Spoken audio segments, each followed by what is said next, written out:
ভাই রে ভাই, পোলাপান পারেও। হাসিনার নামে একটা গেমও তারা বের করে ফেলেছে, যেটা অনেকটা সাবওয়ে সাব কিংবা ইন্টারনেট গেলে ডাইনোসরের যেই অফলাইন গেমটা থাকে না, অনেকটা সেরকমই দেখতে। একদিক থেকে ডক্টর মোহাম্মদ ইউনুস তাকে বাঁশ নিয়ে তাড়া করছে, আর অন্যদিকে হাসিনা দৌড়াচ্ছে মোদির পিছনে। What a gaming combination! আর এটা বানিয়েছে ঢাকা ইন্টারন্যাশনাল ইউনিভার্সিটির একটি স্টুডেন্ট, যার নাম তাওসিফ বিন। আর এখানে শেখ হাসিনাকে এমনভাবে দেখানো হয়েছে যাকে দেখে আপনি নিজেও মজা পাবেন। আর গেমের নাম দেওয়া হয়েছে দৌড়াও হাসিনা দৌড়াও। আর এটি কিন্তু বর্তমানে একটি সার্ভার ভিত্তিক গেম। আপনাদের চাহিদা অনুযায়ী এই গেমের ডেভেলপমেন্ট কিন্তু আরও হবে, এমনটাই এই জায়গার যারা অপটিমাইজার রয়েছে তারা বলেছে। এমনকি ভবিষ্যতে এই গেমের মোবাইল অ্যাপ্লিকেশনও লঞ্চ করা হবে। এখন বলি আসলে মূল ঘটনাটা কি।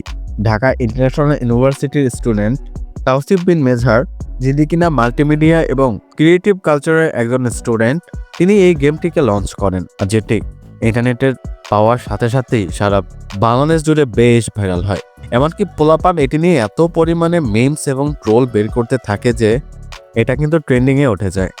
তারপর থেকে হাজার হাজার মানুষ এই গেমটা খেলতে থাকে। তবে গেমটা খেলে কিন্তু মজা আছে।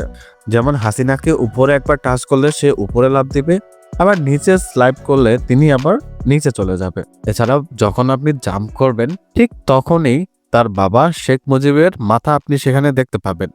আর হাসিনা দৌড়চ্ছে মোদির পেছনে পেছনে, আর সামনে থেকে বাঁশ নিয়ে হাজির হচ্ছে ডক্টর মোহাম্মদ ইউনুস। যত বেশি আপনি খেলতে পারবেন তত বেশি আপনার স্কোর হবে। এমনকি স্কোর করতে করতে আপনি হাইয়েস্ট পয়েন্টেও চলে যেতে পারেন। আর প্রত্যেকবারই যখন আপনি স্কোর করতে ব্যর্থ হবেন, তখনই হাসিনার সেই ডায়লগগুলো আপনার চোখের সামনে কিংবা মোবাইলের ভিতরে বেজে উঠবে। যেমন নিত্য আমি নিঃস্ব, আমি দেওয়ার কিছু নাই, দিয়ে গেলাম ভালোবাসা, রেখে দিও তাই। মানে যত ধরনের ডায়লগবাজি শেখ হাসিনা করেছিল আর কি, সবগুলোই তিনি আর কি এটার ভিতরে দেওয়ার ট্রাই করেছেন। যদিও পোলাপান অনেকটা মজা করলেও তারা কিন্তু বেশ অ্যাপ্রিসিয়েট করছে।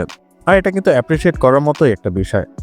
এছাড়া 5ই আগস্ট যখন হাসিনার পতন হয়, তখনও কিন্তু একদল স্টুডেন্টরা এরকম একটা গেম বানিয়েছিল, যে গেমটা হচ্ছে অনেকটা ইসের মতো। যেমন ডিবি হারুন, শামীম ওসমান, শেখ হাসিনা, তারপর জাহাঙ্গীর কবির নানক, এদেরকে নিয়ে বানানো হয়েছিল এবং এদেরকে টাচ করলেই তাদের ডায়লগবাজিগুলো উঠে আসতো আর কি। তখনকার সময় কিন্তু বেশ ভালোই সাড়া ফেলেছিল, আর এটা কিন্তু তার থেকে বেশিও সাড়া ফেলছে। আর এই গেমের ডেভেলপাররা যদি ভালো সাড়া পান, তাহলে ভবিষ্যতে তারা কিন্তু মোবাইল এমনকি পিসি গেমও লঞ্চ করবেন। আপনিও খেলে জানাবেন কিন্তু কেমন লেগেছে আপনার কাছে।